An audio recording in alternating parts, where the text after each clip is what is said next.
नमस्कार दोस्तों, PW only IAS पर आपका बहुत बहुत स्वागत है। दोस्तों, इस वीडियो से हम एक नया स्टार्ट ले रहे हैं जिसमें हर हफ्ते की इंपॉर्टेंट न्यूज़ में से जो पॉलिटी वाला पोर्शन होगा ना, वो पिक करेंगे। इसमें आप लोगों को हमारी जो प्रीलिम्स पॉइंट ऑफ व्यू से अगर आप नोटिस करेंगे तो बहुत ही इंपॉर्टेंट पिकअप्स देखने को मिलेंगे जो आपको डेफिनेटली हेल्प करेंगे आपके खुद के एक अंडरस्टैंडिंग डेवलप करने में, और साथ ही साथ जो एमसीक्यूज होते हैं ना, उनको हम कैसे हैंडल कर सकते हैं वो भी यहां पर आपको साथ साथ में लर्निंग डेवलप होती चली जाएगी। क्योंकि मामला कुछ ऐसा है कि जिस तरीके से करंट इश्यूज में जो भी आप कह सकते हो पॉइंट है, लॉ है, एक्ट है, वो हाईलाइटेड है, तो उससे रिलेटेड अगर थोड़ा सा बेसिक के साथ हम कनेक्ट करें और एकदम ब्रीफ में ये चीजें कवर हो जाए तो वो फिर हमारे लिए डेफिनेटली हेल्पफुल होती ही है। तो आज के इस वीडियो में हम जो बात करेंगे उसकी शुरुआत करते हैं president rule in Manipur. Basically आपको पता है मणिपुर में 2023 से लगातार एथनिक कॉन्फ्लिक्ट चल रहे हैं और वहां के जो चीफ मिनिस्टर थे बीरेंद्र सिंह, अब थे इसलिए बोल रहा हूं क्योंकि इन्होंने अभी रिजाइन कर दिया है। इन पे लगातार ये एक प्रेशर था कि भाई आप रिजाइन करो, आपके बस की बात नहीं है, आप अपने स्टेट में लॉ एंड ऑर्डर गवर्नेंस को प्रॉपर्ली मेंटेन नहीं कर पा रहे हो। तो अल्टीमेटली इन्होंने रिजाइन कर दिया है। अब पॉसिबिलिटी ये लग रही है कि वहां पर अब प्रेसिडेंट रूल लग जाए। अब स्टेट में अगर प्रेसिडेंट रूल लगेगा ना, इसका मतलब वहां पर सेंट्रल गवर्नमेंट की तरफ से पूरी रूलिंग, या हम कहे प्रेसिडेंट के थ्रू सारी रूलिंग चलेगी। तो ऐसे में कॉन्स्टिट्यूशनल क्या प्रोसेस है, कॉन्स्टिट्यूशन के अलावा और क्या क्या सर्कमस्टांसेस है जिनके चलते प्रेसिडेंट रूल लगते हैं, और हम देखेंगे कि कैसे इसको रिवॉक किया जा सकता है। तो सबसे पहले तो हमें पता होना चाहिए कि प्रेसिडेंट रूल क्या होता है। देखो, बात ऐसी है, आर्टिकल 356 जो है उसमें सीधा दिया हुआ है कि अगर स्टेट की गवर्नमेंट, स्टेट मशीनरी प्रॉपर्ली काम करने में सफल ना हो तो फिर वहां पर टेक ओवर कर लिया जाए प्रेसिडेंट साहब के द्वारा, और इसको एक तरीके से कॉन्स्टिट्यूशनल इमरजेंसी भी बोल दिया जाता है। तो ये भी आपको टर्म याद रख लेनी है कि कॉन्स्टिट्यूशनल इमरजेंसी किसको बोला जाता है, स्टेट इमरजेंसी भी इसको बोलते हैं। समझ गए? तो आर्टिकल 356 के तहत प्रेसिडेंट रूल लगता है। इसके अलावा प्रेसिडेंट को इस बात के लिए इंटरवीन करने का पूरा अधिकार दिया हुआ है कि अगर कॉन्स्टिट्यूशन के प्रॉपर प्रोविजंस को फॉलो नहीं किया जा रहा स्टेट की सरकार के द्वारा, या फिर स्टेट में गवर्नेंस प्रॉपर्ली मेंटेन नहीं हो पा रही है एग्जिस्टिंग गवर्नमेंट के द्वारा, तो वहां पर प्रेसिडेंट रूल लगा दिया जाएगा। और इससे संबंधित जो प्रोविजन है वो आर्टिकल 365 है ना, वो गाइड करते हैं। आर्टिकल 365 में ये लिखा हुआ है कि मान लो सेंट्रल गवर्नमेंट ने कुछ गाइड किया, कुछ डायरेक्शन दी स्टेट गवर्नमेंट को, और state government proper constitutional mandate को ना ध्यान रखते हुए अपनी मनमानी कर रहे हैं, तो भी आर्टिकल 356 लगाया जा सकता है। इस तरीके से यहां पर मणिपुर में जो सिचुएशन है वो 2023 से लेकर अभी तक सेटल नहीं हो पा रही है ना, तो अल्टीमेटली रेजिग्नेशन दे दिया गया इनके द्वारा। अब सवाल यह है कि अगर हम प्रेसिडेंट रूल लगाने की बात करते हैं तो क्या क्या कंडीशंस हो सकती है। तो कॉन्स्टिट्यूशन वाली बात तो मैं ऑलरेडी बता चुका हूं कि अगर कहीं पर कॉन्स्टिट्यूशन की स्कीम के अकॉर्डिंग कोई स्टेट में सिस्टम या गवर्नेंस प्रॉपर्ली नहीं चल पा रहे हैं तो फिर वहां पर प्रेसिडेंट रूल लगेगा। इसमें कोई डाउट वाली चीज नहीं है, और इसका प्रोविजन आपको देखने को मिल जाएगा आर्टिकल 356। और वैसे देखा जाए तो कॉन्स्टिट्यूशन मैंडेट के तहत जो सेंट्रल गवर्नमेंट के अकॉर्डिंग एक तरीके से काम करना है स्टेट को, उससे संबंधित प्रोविजन आपको आर्टिकल 365 में भी देखने को मिल जाएंगे।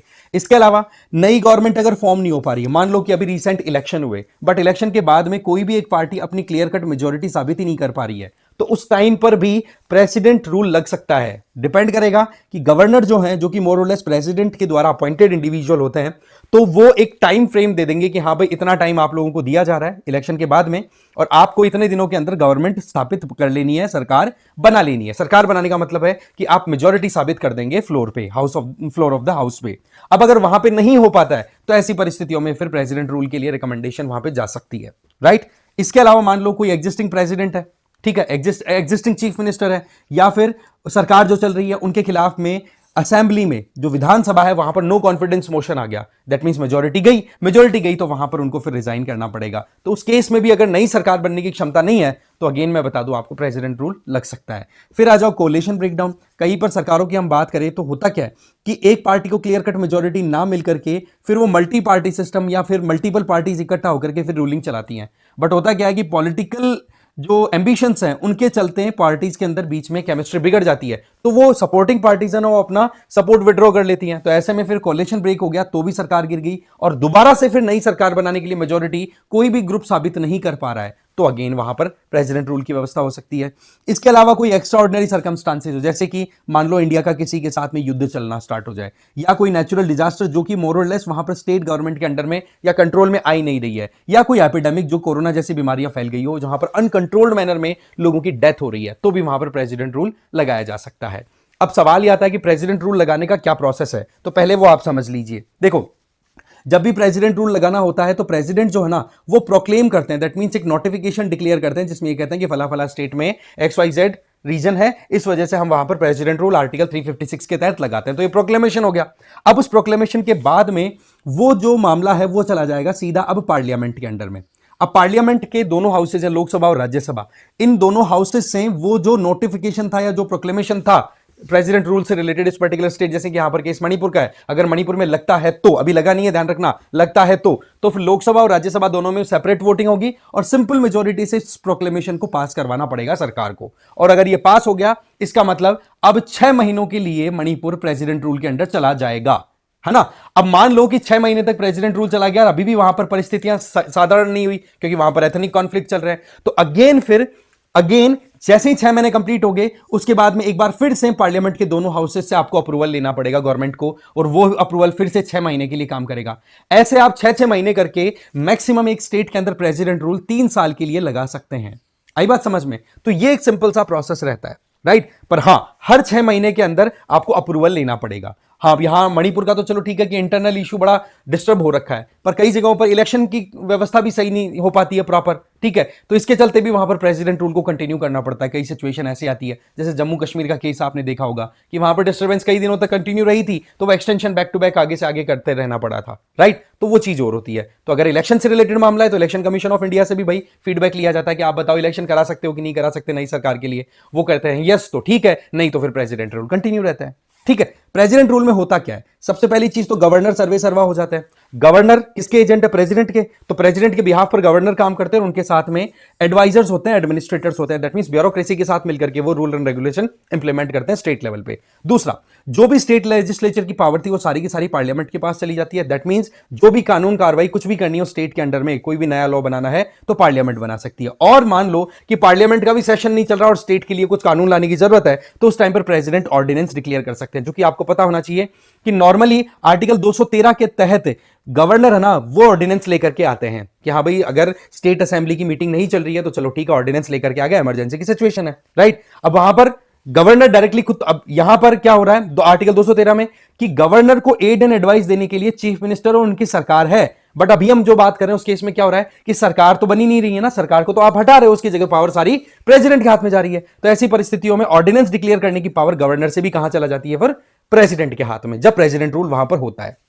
अब हम मणिपुर के कॉन्फ्लिक्ट को थोड़ा समझते हैं। मणिपुर के कॉन्फ्लिक्ट से पहले हमें समझना होगा मणिपुर की ज्योग्राफी को। ये जो सेंट्रल पार्ट है ना जिसको मैं सर्कल कर रहा हूं, ये वैली पार्ट है और इसके अलावा चारों तरफ जो है वो आपको पता होना चाहिए पहाड़ी एरिया है।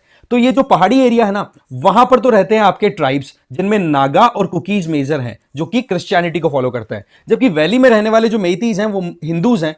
अब ऐसे में इनके बीच में कॉन्फ्लिक्ट इस बात को लेकर के चला कि जो मेइतीज हैं जो कि एक तरीके से अच्छी खासी पॉपुलेशन कंफाइन कर रहे हैं, डेवलप्ड भी हैं, एडवांस्ड भी है, तो उनको शेड्यूल्ड ट्राइब की लिस्ट में डालने की जब बात आई, उसको वहां के कोर्ट ने अप्रूव भी कर दिया, तब जाकर के फिर कुकीज ने प्रोटेस्ट करना स्टार्ट कर दिया, जो कि एक बहुत बड़े कॉन्फ्लिक्ट में कन्वर्ट हो गया और आज तक वो कॉन्फ्लिक्ट खत्म नहीं हो रहा है। अब मानो कि प्रेसिडेंट रूल हटाना है कहीं से, तो क्या होगा? सिंपल सा, लगाने के लिए पार्लियामेंट से आपको अप्रूवल लेना था, जब आपने प्रोक्लेमेशन दिया उसके 2 महीने के अंदर अंदर। हटाने के लिए कोई पार्लियामेंट से अप्रूवल लेने की जरूरत नहीं है, सिंपल एक और नोटिस आपको रिलीज करना है, प्रोक्लेम करना है कि हाँ जी इस पर्टिकुलर स्टेट से हम हटाते हैं प्रेसिडेंट रूल और XYZ डेट को हम इलेक्शन करा देंगे या फिर नई सरकार बना दी जाएगी, ठीक है। इसमें पार्लियामेंट का अप्रूवल की आपको हटाने के लिए जरूरत पड़ती नहीं है। और हमेशा ध्यान रखें ये कब होता है? जब कोई नई सरकार बनने की व्यवस्था हो जाए, या तो नई इलेक्शन होकर के नई गवर्नमेंट बन जाए, या एग्जिस्टिंग असेंबली के अंदर ही कोई यूं बोल दे कि हाँ जी अब हमारे पास में कंसेंसस आ गई, हम सरकार बनाने की क्षमता डेवलप कर चुके हैं। तो हम नेक्स्ट आर्टिकल देख लेते हैं, faith in equality. Supreme court के पास में एक केस आता है कि कुछ नॉन बिलीविंग मुस्लिम वुमेन है, वो ये कह रही हैं कि भाई हम जो हैं, यहां पर देखो एक नॉन बिलीविंग मुस्लिम वुमेन है, वो ये कहती है कि मैं शरीयत के आधार पर सक्सेशन को कंटिन्यू नहीं करना चाहती क्योंकि वहां पर पार्शियलिटी है, महिलाओं को कम अधिकार मिलते हैं, पुरुषों को ज्यादा मिलते हैं। मुझे इंडियन सक्सेशन एक्ट के आधार पर मेरी प्रॉपर्टी का या मेरा जो हिस्सा है वो मुझे मिलना चाहिए। अब यहां पर देखा जाए तो ये अपने आप में इक्वालिटी प्रमोट करने वाली बात है कि चलो ठीक है कि आप एक सेक्युलर लॉ की तरफ जाना चाहते हो बजाय कि पर्सनल लॉ। बट यहां पर कुछ कॉम्प्लेक्स मुद्दे भी हाईलाइट हो गए, जैसे कि एक इंडिविजुअल अपनी पर्सनल चॉइस यहां पर इंप्लीमेंट कराना चाहते हैं कि भाई मैं मेरे धर्म के जो मेरा पर्सनल लॉ है, शरीयत लॉ, उसके आधार पर ना चल करके मैं इंडियन सक्सेशन एक्ट के आधार पर मेरा सक्सेशन का मैकेनिज्म फॉलो करना चाहती हूं। बट वहां पर एक तो कॉन्फ्लिक्ट आ गया कि वहां पर एक इंडिविजुअल की खुद की फ्रीडम है, दूसरी तरफ रिलीजियस प्रैक्टिस मतलब कम्युनिटी के इश्यूज आ गए। एक तरफ इंडिविजुअल की पर्सनल चॉइस है, तो दूसरी तरफ वहां पर सेक्युलर लॉज के साथ में कैसे बिहेवियर होगा, कैसे डेवलपमेंट होगी। तो ये कई कॉम्प्लेक्स इश्यूज हाईलाइट हो गए। इन इश्यूज को अगर हम देखें तो एक तो आ गया freedom to choose succession law.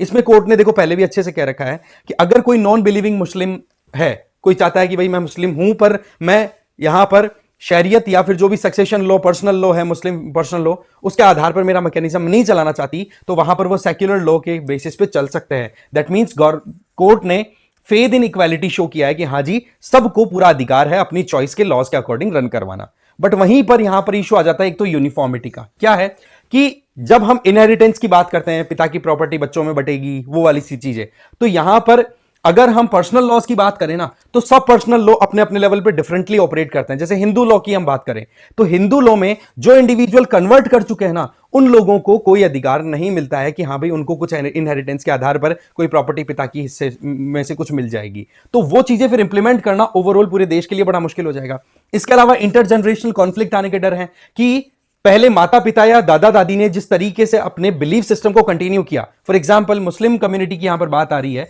तो जो लोग पहले से इस्लाम को फॉलो करते आ रहे हैं वो लोग तो शरीयत के बेसिस पर कंटिन्यू कर रहे हैं। बट अब अगर कोई सेक्युलर लॉ की तरफ जाना चाहेगा तो उस केस में कहीं ना कहीं कॉन्फ्लिक्ट आएंगे कि नहीं, घर के अंदर ही कलेश हो जाएंगे। और फिर ज्यादा इशू कहां आता है, जब एक इंडिविजुअल अपनी चॉइस अपने हिसाब से करना चाहे बट वहीं पर वो जिस कम्युनिटी से बिलोंग करता है वो कुछ और लॉज को इंप्लीमेंट कराना चाहे, तो ये कॉन्फ्लिक्टिंग सिचुएशन बन जाती है। तो यहां पर मामला आ गया फ्रीडम ऑफ चॉइस और रिलीजियस लॉ का।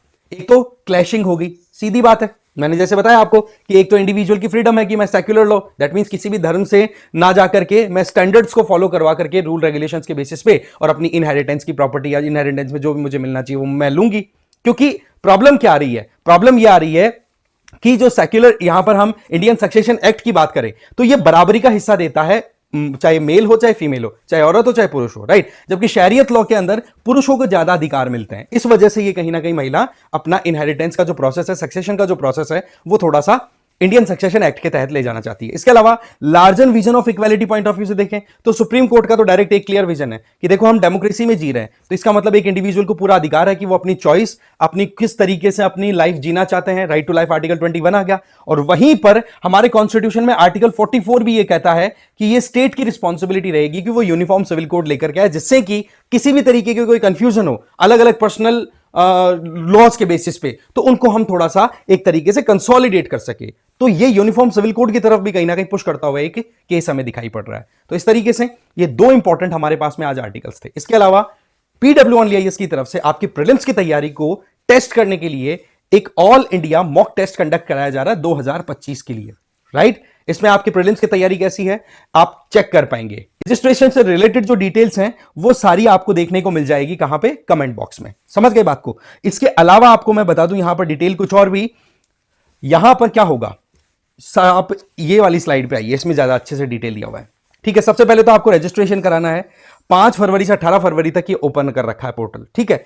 फिर आपको 21 फरवरी को एडमिट कार्ड रिलीज कर दिए जाएंगे और एडमिट कार्ड के बाद में फिर एग्जाम होगा आपका 23 फरवरी को, इसी महीने। और फिर आपका रिजल्ट जो है वो मार्च महीने के फर्स्ट वीक में रिलीज कर दिया जाएगा। टेस्ट में क्या क्या है, जीएस टेस्ट होगा जिसमें आपके 100 क्वेश्चन बेसिस पर आपका पूरा टेस्टिंग होगा। टेस्ट का टाइम रहेगा 9:30 से 11:30, एग्जैक्टली वही टाइम जो यूपीएससी का रहता है। फिर जैसे ही आपका टेस्ट हो जाएगा उसके बाद में आपके टेस्ट के लाइव आंसर्स डिस्कस किए जाएंगे। फिर जैसे रिजल्ट आएगा तो ऑल इंडिया रैंक भी रिलीज कर दी जाएगी कि आप कहां स्टैंड कर रहे हैं। इसके लिए आप देखें दिल्ली मुखर्जी नगर, दिल्ली करोल बाग, प्रयागराज, जयपुर, पटना, इंदौर, ये हमारे पूरे जो ऑफलाइन सेंटर्स है वहां पर। अच्छा ध्यान रखें टेस्ट आपका ऑफलाइन होगा क्योंकि बात क्या हो रही है, रियल टेस्ट एक्सपीरियंस की, है ना। तो ये ध्यान रख लेना अपने को। रजिस्टर कर सकते हैं आप इसके लिए। रजिस्टर करने का जो है प्रोसेस, एक तो लिंक आपको मिल ही जाएगा नीचे आपके जो कमेंट बॉक्स की तरफ है पिंड, है ना, या फिर डिस्क्रिप्शन बॉक्स चेक कर लो, या फिर इस क्यूआर कोड को स्कैन कर लो, सीधा आपको रजिस्ट्रेशन पोर्टल की तरफ डायरेक्ट कर दिया जाएगा। इसके अलावा आप मुझे फॉलो कर सकते हैं टेलीग्राम पर, इस क्यूआर कोड को स्कैन करके। मेरा नाम है रजनीकांत लाठा, ठीक है। तो इस वीडियो में देखो इतना ही था। Thank you very much.